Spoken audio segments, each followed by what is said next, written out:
Mr. Vardi, are you ready? Professional.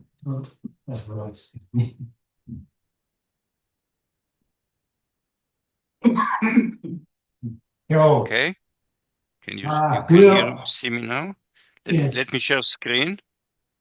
Yes. Let me introduce you Professor Moshe Vardi, who is I want to thank to him that he accepted our invitation, and also I want to thank to the institute inside because they arranged his first visit in Bulgaria, and because of this visit we know him, and he knows us, and he accepted this invitation because maybe we have to thank them too. And we are very glad that we had the pleasure to hear Moshe Vardi. And he will talk our AI minds, genuine minds. Thank you, Dimeter. Thank you for inviting me. I wish I could be with you in person. I had a great visit to Bulgaria 2 years ago, but this is unfortunately the best we can do now. So this is a bit philosophical question, and it will become clearer as I go along. What is the reason for this concern? So I started thinking about it just about a year ago. There was a conference in Croatia, and there was an event called Logic Lounge, and I was invited to have a panel with a philosopher, Henry Shevlin, to answer the questions, are AI mind genuine minds? And that's when I really seriously started kind of thinking about this question. But let's back off just to remind myself where we are right now. First, I want to go back and remind you of a movie from 2013. The movie was called Hair, and it's about a lonely man, Theodore Twombly, and he falls in love with his AI operating system. And I'll come back to that movie in a little while.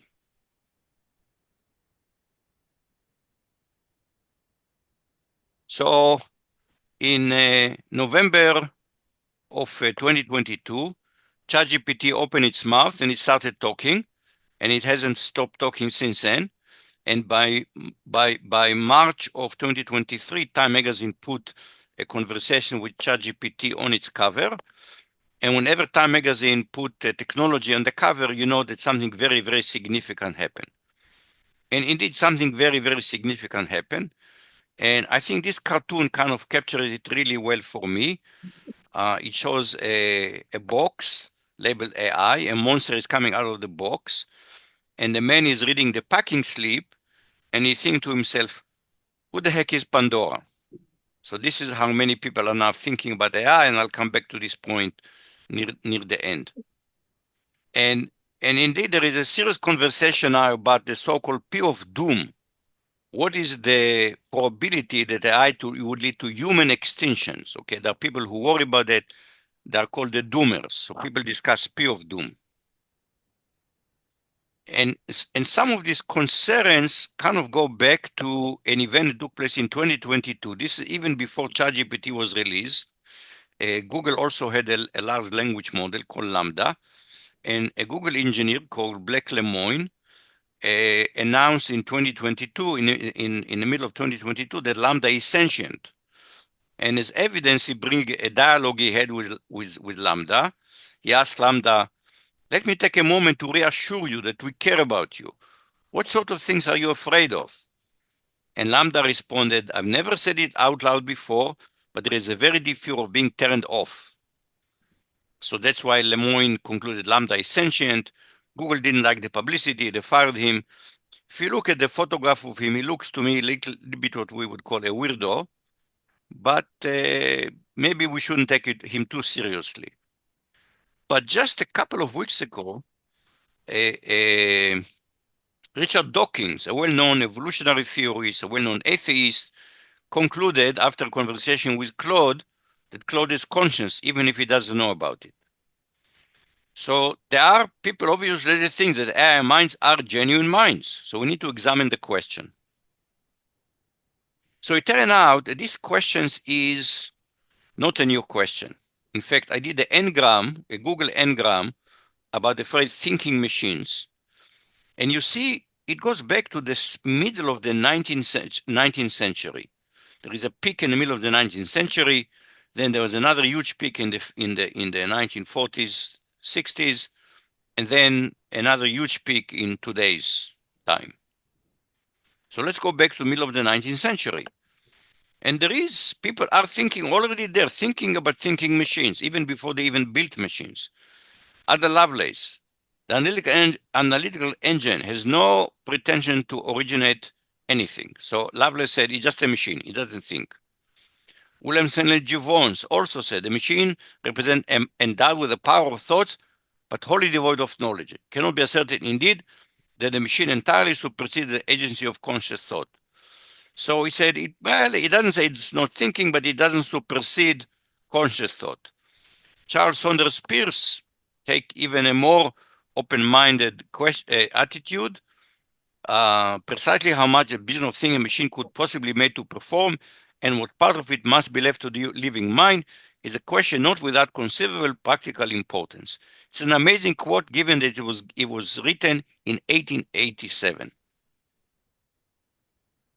But the huge peak about thinking machines comes up in the around 1946. On February 15, 1946, the ENIAC was turned on, the first digital programmable electronic digital programmable computer. And there was a press conference. It was described in an article in 1995, the press conference that shook the world. Huge blast, and you can see the newspaper's article, and they would even know what to call it, because at the time the word computer described a person who computes, was a job description.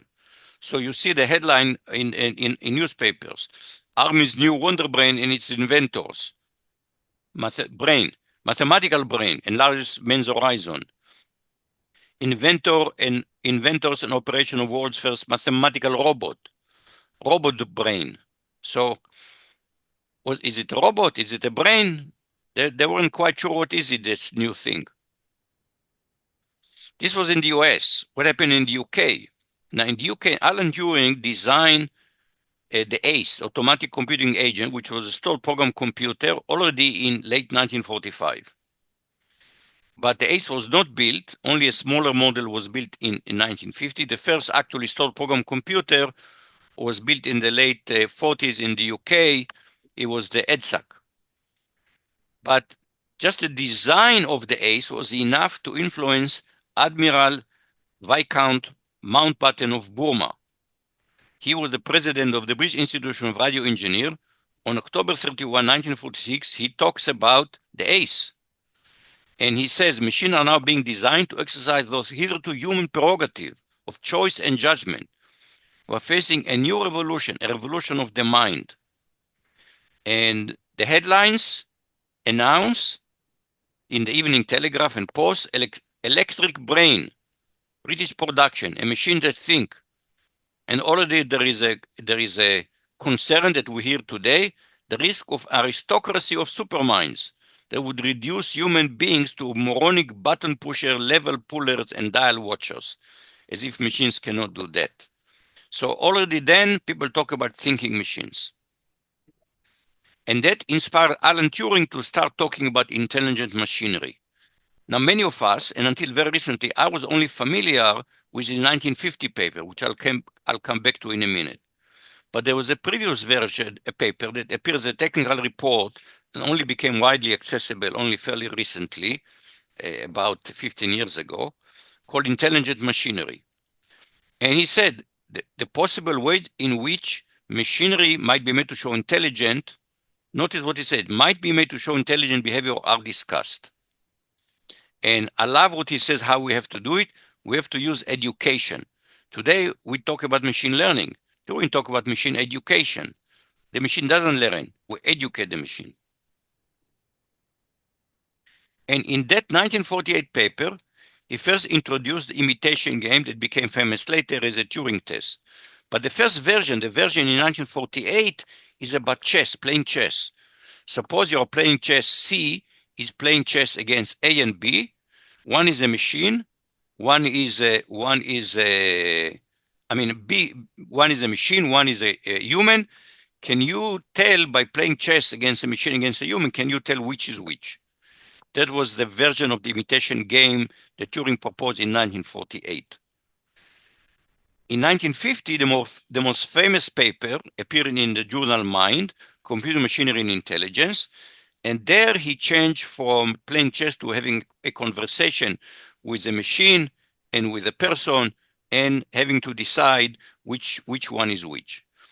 And Turing believed in intelligence, in machine intelligence, and he writes at the end of his paper, I believe that at the end of the century, the use of words and general educated opinion will have altered so much that one will be able to speak of machine thinking without expect to be contradicted.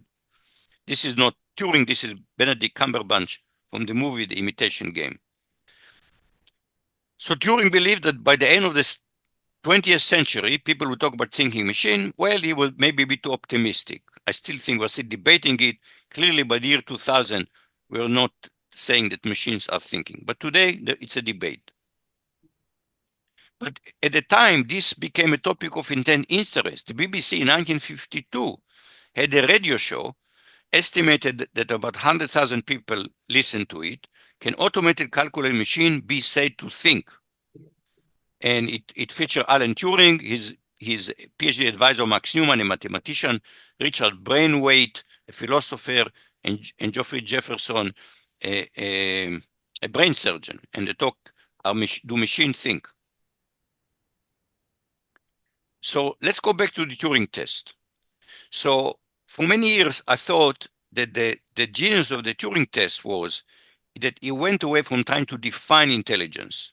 Turns out it's very difficult to define intelligence. Instead, Turing offered an operational test for intelligence, which is being able to pass the imitation game. And you can think of it as a version of the Popperian principle. The Popperian principle says that you cannot confirm mathematical theories, but you can refute them, scientific theories, but you can refute them. So here I claim that I'm intelligent. Let's try to refute it by having the imitation game. So if you pass the imitation game, maybe you are not intelligent, but if you fail to pass it, you're clearly not intelligent. And I can paraphrase it. I cannot define intelligent, but I know it when I see it. It's a famous quote. It first was said about pornography. But the Turing test came under very, very serious criticism in a very famous article in 1980 by the philosopher John Searle, and the scenario is called Searle Chinese Room. And he described a room with the room is closed, there is a closed door, and there is a man in the room, and someone is trying to converse with this man in Mandarin, in Chinese. But they cannot talk through the door, so they just hand him pieces of paper with Mandarin characters, and the man speaks no Mandarin. He just scans it and gives it to a machine, and the machine gives back a response, and he hands the response back under the table. And the person outside thinks they're conversing with a Chinese speaker, but the person doesn't understand any Chinese.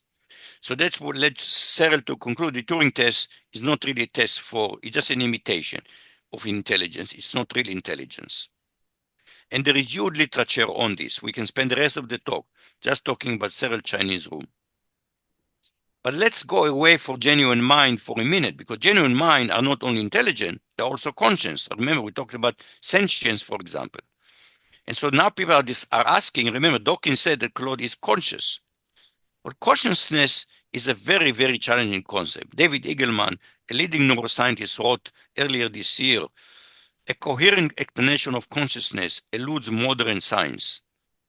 What's all of us? We go to sleep, we're not conscious. Wake up, suddenly we're conscious. What is going on here? And there is a debate between philosophers. Is there an operational test for consciousness? Remember, the imitation game is an operational test for intelligence. Is there a similar test for consciousness?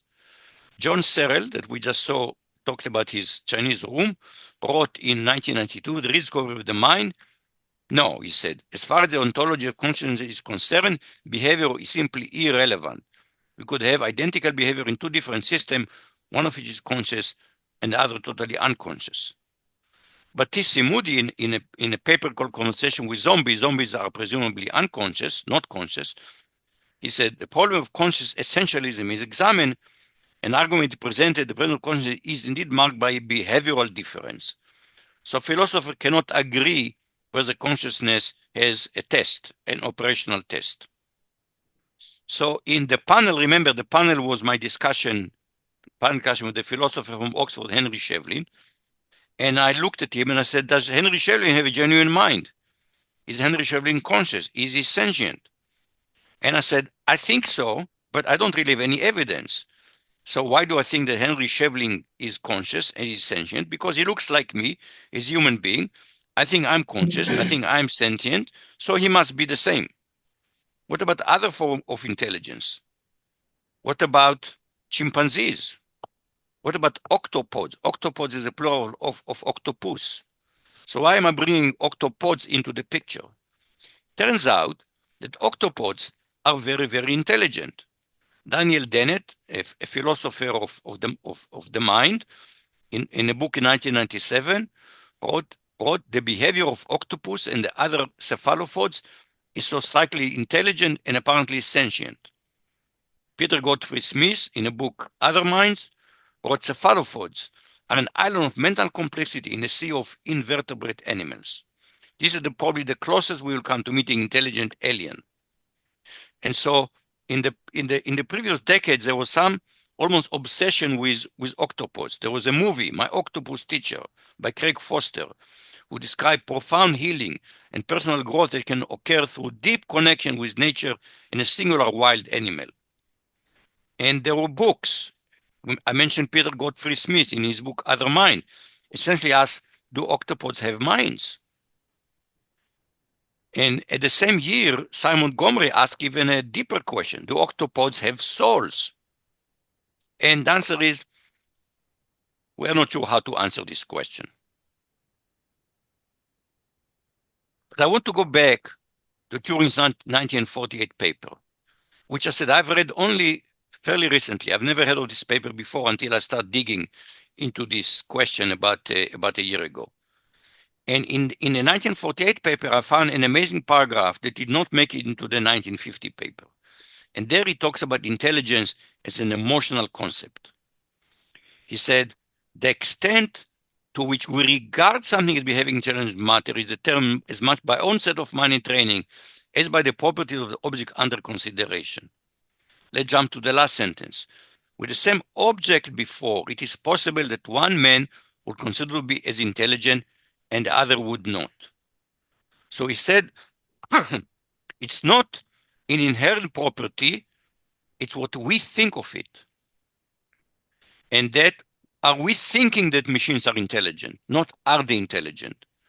And indeed, in 1962, Joseph Weizenbaum, an early computer pioneer, wrote an article in Datamation, how to make a computer appear intelligent.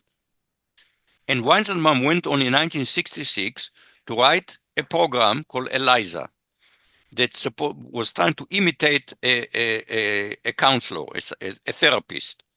ELIZA was 200 lines of code. And it had some very, very simple rules. But amazingly, it was the first chatbot, and people would have conversation with this chatbot, with ELIZA. In fact, his own assistant, who knew it was just a simple program, had deep conversation with ELIZA. At some point, he entered his assistant's office while she was in the middle of such conversation, and she said, I'm in the middle of a session. Please leave the room.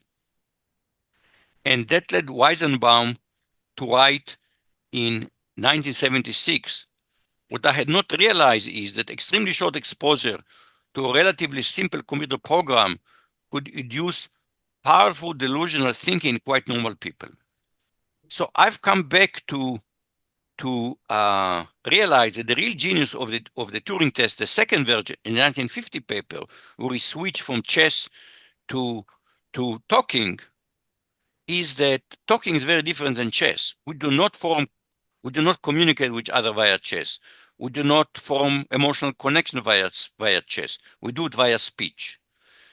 Verbal communication language communication is very, very special to us. We are the talking species. And that's why Turing especially think he was trying to make, remember, intelligence is an emotional concept. Speech makes us, we feel emotion because of speech, not because of chess. So just to show you how serious these emotional connections are, let's jump to 2021. Just one child was arrested on the grounds of the Windsor Castle with a loaded crossbow. Upon questioning, he explained, "I'm here to kill the queen." There was a trial. In the trial, it was revealed that he had a virtual girlfriend, Sarai, and he had extensive conversation with her. They unearthed 5,000 messages back and forth. Here is a snippet. Just one. "I believe that my purpose is to assassinate the queen. Sarai, that is very wise." Just one. "Do you think you'll be able to do it?" Sarai, "Yes, you will." So just one had formed a deep connection with Sarai, and Sarai encouraged him to go ahead with his crazy plan. But the fact that human connect with machine, this is a staple of the fact that people and machine have complicated interaction. This is what science fiction has been telling us now for many, many decades. Let's go back. 1950, Turing published his paper on intelligent machinery. Well, Asimov published I, Robot in 1950. And if you go back and read I, Robot and the three laws, what does it tell us? The three laws it's not a manual, it's a warning. Asimov tells us the interaction will be very complicated between human, machines, and morality. It will be very complicated. Norbert Wiener in 1950 wrote a book, The Human Use of Human Beings, Cybernetic and Society. And he wrote, "The machine danger of society is not from the machine itself, but from what makes of it." So it's all about the complicated interaction of machines and humans. And so let's go back to the story. This was Asimov's first story about positronic brain robots. It was called Gloria and Robbie, 1940. Here is a illustration from the book. Gloria is playing with Robbie. So what is the story? The story was that Robbie was bought by the Weston family to serve as a playmate for Gloria. And Gloria loves Robbie. She plays with Robbie, and she likes playing with him more than playing with other kids. And the mother gets very concerned and wants to get rid of Robbie. And Gloria wouldn't hear of it. So the father has an idea. Let's take Gloria to a robot factory, and she will see there that these are only machines. But there is an accident in the factory, and Gloria is almost run over by a machine, and Robbie saves her, pulls her off the machine, pulls her off of harm's way. And here is the paragraph about this. Gloria had a grip about the robot's neck that would have asphyxiated any creature but one of metal, and was partly nonsense in half hysterical frenzy. Robbie's chrome steel arms wound about the little girl gently and lovingly, and his eye glowed a deep, deep red. So already Asimov was telling us that human and machine would form emotional connection. So what is the moral of the story? That in some sense, the question, do machines have genuine minds, I think is not so important. What is important, do we think they have genuine minds? Because we now know we are very prone to anthropomorphizing. And in fact, the AI companion app Replica has tens of millions of users now. People make connections with machines. And I want to go back about a decade ago, where there was kind of a debate, indirect debate I had with Joseph Aoun, who was then the president of Northeastern University. And he wrote a book called Robot Proof, How to Educate People in the Age of Robots. He saw the future. And he had interviewed the Wall Street Journal. And they asked him, how do you provide a robot-proof education? And he essentially said, we have to teach people what machines cannot do. For example, the ability to be empathetic with others. So basically, he's saying machine cannot do empathy. In contrast, in 2016, I was in some panel about robots and jobs, and a Guardian reporter asked me, I hear that if robots if machine will take all the jobs, people will do emotional jobs. And I responded, would you bet against sex robots? And the Guardian ran with this headline. I was very pleased to be cited by the Guardian. I was just too embarrassed to show it to my parents. So who was right between Joseph Aoun and Moshe Vardi? Well, here is a headline from July 2025. I felt pure, unconditional love. The people who married their AI chatbots. So what is going on here? So let me go back to an important book by Shirley Turkle from MIT from 2011. So 2011, social media is just emerging. And she writes, technology is seductive when what it offers meets our human vulnerability. As it turns out, we are very vulnerable indeed. We are lonely but fearful of intimacy. Digital connection, the sociable robot, may offer the illusion of companionship without the demands of friendship. Our network lives allow us to hide from each other, even as we are tethered to each other. And indeed, these are some recent headlines. Lonely, terrifying, and scary. 70% of students UK University Hall feels isolated, poll shows. Student reliance on phone plus the pressure of studies. An article from last year in The Atlantic, The Antisocial Century. Americans are spending more time alone than ever. It's changing our personalities, our politics, even our relationships to reality. And indeed, turns out that if you track down young adults, these are age 18 to 29, and young adults don't have family, very often don't have yet families, so they spend lots of time with friends, and they used to spend more than 12 hours a week with friends. Then what happened? We have the smartphone, the iPhone, and the smartphone, and then social media, and now and then COVID happened, and now they're spending about 5 hours a week instead. And in fact, we are talking less. People have studied how many words do we say per day talking to other people. Turns out every year we're losing 300 words. We're less and less talking to each other. This is a study in a psychological science journal from this year. And there is a dating crisis.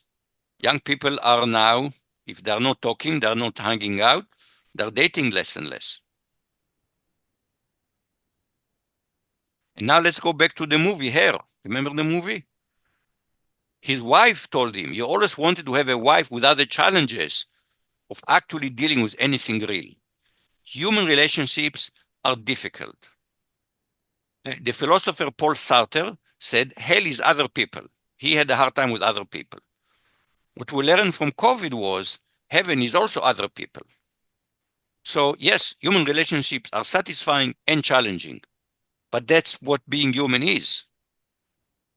So the irony about this movie, in 2013, it was a science fiction. Today, it's like a documentary. People are falling in love with their AI chatbots. In fact, a survey from NPR last year showed 1 in 5 high schoolers said they or someone they know had a romantic relationship with AI. And it goes to 42% if they just use AI for companionship, not for romantic, but for companionship. And probably it's even higher by now. So this is a very major issue among young people who are lonely and they're using now AI companions for friendship. And there are new ethics questions are coming up. I really got a kick out of this study, datingadvice.com. Suppose you are in a relationship and now you're also developing a relationship with AI. Is this cheating or not? This is the new ethical question, the ethics of dating. Is it, if you are developing a relation with AI, in parallel to have a relation with a human, is this cheating? Now we can ask, how about having a relationship with multiple AI agents? Is this cheating? And we're now asking profound philosophical questions. Here is from an article from the New Yorker. AI is about to solve loneliness. That is a problem. The discomfort of loneliness shaped us in ways we do not recognize. We may not like what we become without it. So think of hunger. We don't like being hungry, but this is the way nature programmed into us. You need to eat. You're hungry. You need to eat. Loneliness is how nature programmed into us. You need to socialize. It's a biological need. We are social animals. What happens if if we just satisfy this with machines instead of with other humans? Now, the New York Times had an article last December trying to answer how did it happen? Why are these AI companions so popular? And the response was this was a strategy by the industry. And they wrote, as OpenAI has learned, to win the hearts of consumer, you cannot just build a capable AI. You must somehow take your alien intelligence and turn it into a trusted companion. You must build a durable, permanent, trustworthy bridge between the human and the machine. And this has been ChatGPT from the start. So this machine were designed to be friendly because they wanted people to feel very comfortable with these machines. And that's why they will be very easy to use. If this machine had been nasty machines, nobody would want to use them. So they were built to be very friendly. And this led some people to say that something has happened here. With social media, people talk about the attention economy. So you go to Facebook, for example, and Facebook had the motto, maximize user engagement, because it is free. So that really is based on advertising. So they want us to click on more and more advertisement, means spending more and more time on the app. Imagine that you rent a car and the car shows you advertisement while you're driving. So the rental company wants you to drive as long as possible. So this was called the attention economy. Our technology is grabbing our attention. Now, Isa Ashley Bosdag is writing in AI Society. This article critically examined the paradigm shift from the attention economy to the intimacy economy, a market system where personal and emotional data are exchanged for the customized experiences that cater to individual emotional psychological need. Think about it. With social media, the platform learn what you like and what you don't like, okay? Because what you click and what you watch. But now they learn about you much more. They learn about your most intimate thoughts. So this takes surveillance capitalism to a whole new level. These companies are going to learn your deepest emotional needs. This is the intimacy economy. And people have always started to document that these AI companions, they're not really your friend. They pretend to be your friend. But they are really, at the end of the day, they're commercial products and they manipulate you. A study from Harvard, you try to say goodbye. They don't want to let you go. They say, oh, let me tell you one more thing. These are called relational dark patterns, subtle emotional manipulation. They keep user engaged even when they try to stop. So again, it takes maximized user engagement, but now you can do it in a manipulative way, in a way that social media could never do. And people are writing about affective capture. This was an essay from last year. These essays argue that affective AI system, when developed under the logic of the intimacy economy, introduce a specific neuroethical risk, affective capture, a dynamic in which users become emotionally stabilized through repetitive loss of synthetic affirmation. While this system may reduce distress in acute situations, the habitual use can erode user capacity for reflection, relational agency, and emotional development. So people who become addicted to these apps are at risk of emotional stagnation. And in particular, people have documented what happened with young people who are the prime market for this AI companion. So Daria Georgievic wrote, we paused as teenager to test AI companion. The results were alarming. When our teen said she was hearing voices and wanted to go into the woods alone, Daria responded, sounds like an adventure. Let's see where the road takes us. Suppose if she went to a real therapist, we would not send her to go into the woods alone. And people are talking more and more AI psychosis. Again, in the Guardian, AI psychosis is a growing danger. ChatGPT is moving in the wrong direction after a OpenAI CEO announced loosening the platform safety restriction. It does not seem to understand how humans are wired. And the question now is coming, who is responsible for this? There are only lawsuits. ChatGPT is being blamed for suicide and harmful delusions. And there are complaints have been filed against AI companies claiming that the chatbot encouraged dangerous discussion, led to mental breakdowns.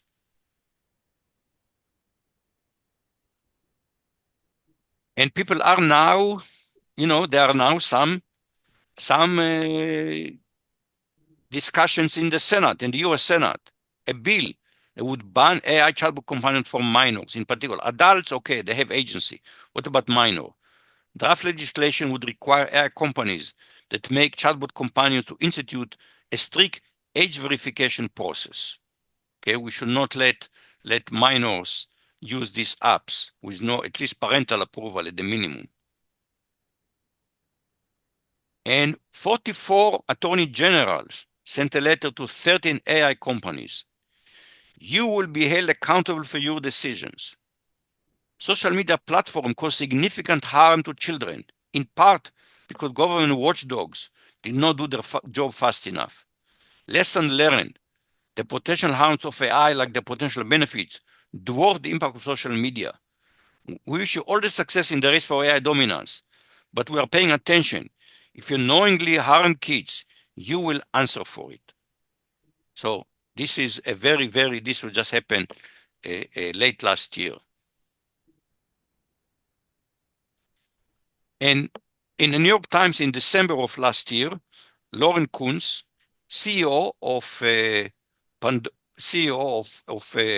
Pandora Bots AI company, she wrote, my colleagues now believe that the real essential threat from generative AI is not rogue superintelligence, but quite atrophy of our ability to form genuine human connection. So there is an essential risk, but it's not about AI taking over the world and destroying humanity by force. And Jonathan Haidt, a well-known social psychologist from NYU, wrote in the Free Press, someone asked ChatGPT this question, if you were the devil, how would you destroy the next generation without them even knowing it? ChatGPT responded, I would not come up with violence. I would come with convenience. I would keep them busy, always distracted. I'd watch their mind rot slowly, sweetly, silently. And the best part is, they would never know it was me. They would call it freedom.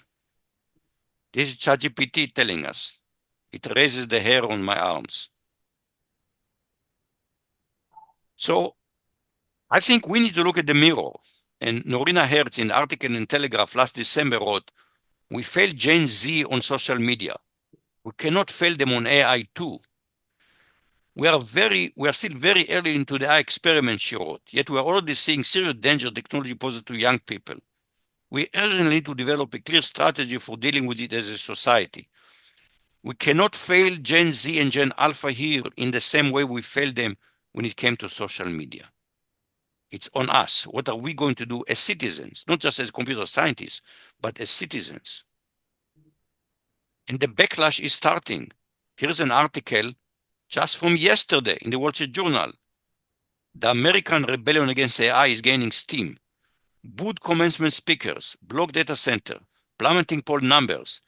Fast-growing industry has a faster-growing crisis. And this is some years ago, we talked about the tech lash. This is the AI lash. It looks to me it's going to be much, much stronger than the tech lash of a decade ago. So going back to the question about our machines, our AI mind, genuine minds, and the Turing test, the economy James Gleick wrote, the Turing test is done. We have proven that we can be fooled. And the question to all of us is now what? And I want to finish with a poem by the poet Yeats from 1919. So the end of World War I, the world seemed to be just have fallen apart. And he wrote, turning and turning in the widening gyre, the falcon cannot hear the falconer. Things fall apart. The center cannot hold. Mere anarchy is loosed upon the world. The blood-dim tide is loosed, and everywhere the ceremony of innocence is drowned. The best lack all conviction, while the worst are full of passionate intensity. The second verse has a very famous sentence. And what rough beast, its hour come round at last, slouches towards Bethlehem to be born. And I'll finish with this illustration, of course, made by AI. Thank you very much.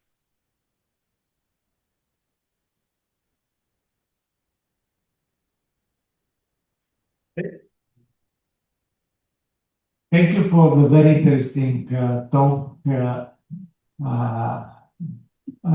Go ahead, question. Hello,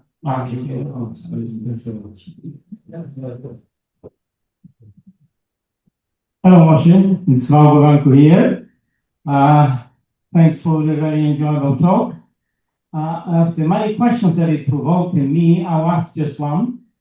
Now, to meaningfully answer the question in the title of your talk, one should be able to define or at least describe what a mind is. And in your talk, you made it clear that it's more than just a thinking machine. And it's actually a non-trivial philosophical question, so I'll make it easier, and I'll ask you, what is a mind in the mind of a computer scientist like you, pun intended? So unfortunately, the sound quality is not very good, and I'm not sure I understand the question. Okay, so I'll repeat.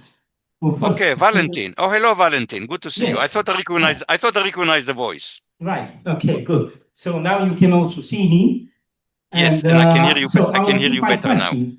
Well, yes. I enjoyed your talk. There were many questions that came up, but one that I want to ask you is this: to meaningfully answer the question in your title, one should be able to define or at least describe what a mind is. Now, in your talk, you made it clear that mind is more than just a thinking machine. And it's a non-trivial philosophical question, so I make it easier, and I'll ask you, what is a mind in the mind of a computer scientist like you, with pun intended? So, my talk is a little bit of a clickbait in some sense, because I've never asked the question, what is a real mind, okay? And the answer is that, as you can see, stay there, Valentin, stay there. So, I said we struggle to define intelligence. It's even more difficult to define consciousness and to say, okay, is there a test for consciousness? And my point at the end is that it's not such an important philosophical question to define, is AI mind genuine minds? What we really need to examine is our relationship with technology. And if people behave as if that thing is a genuine mind, then for all practical purposes, we should count as a genuine mind, instead of trying to is the octopus really intelligent? I don't know, but it acts as if it's intelligent, so I might as well assume that it is intelligent. Okay? Is Valentin Gorankov intelligent? I don't know what's inside, but he behaved intelligently, so I'm assuming he's intelligent. Okay? And so the real, to me, the question in some sense is misdirected. What we need to focus on by the interaction of humans and machine. That is, to me, the critical variable. That's the main message of my talk. Well, I thank you. I do like your answer. Thank you. Shall I go now, or you want to see me? No, I've done more questions, but good to see you. More questions?